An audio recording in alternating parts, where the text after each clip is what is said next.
Hello বন্ধুরা, এই যে একটা টিভি বক্স, মিকম টিভি বক্স, মিড রেঞ্জ বাজেটের একটা টিভি বক্স, 2000 এর মধ্যে একটা টিভি বক্স। এখন আমরা দেখাবো এটার মাধ্যমে কিভাবে লাইভ টিভি দেখতে হয়। ফ্যালকন কাস্ট একটা অ্যাপের মাধ্যমে। এই যে টিভি বক্স ইন্টারফেস, এই যে ফ্যালকন কাস্ট অ্যাপ এরকম অবস্থা থাকবে।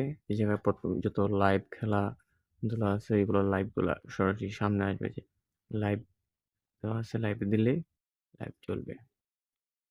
দেখলাম বিভিন্ন সার্ভার দেওয়া আছে, কোনটা এক একজনের ওয়াইফাই একটা সার্ভার চলতে পারে।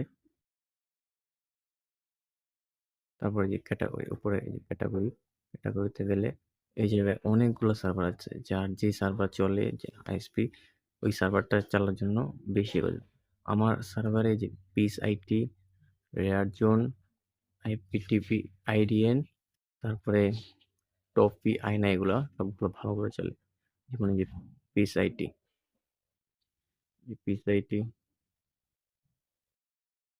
ইন্ডিপেন্ডেন্স, টাইগার্স, মুভি চলছে।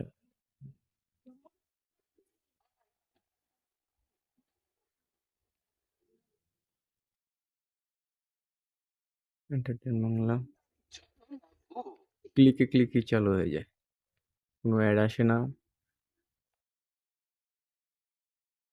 সবগুলো সবগুলো সার্ভারই ভালো করে চলে।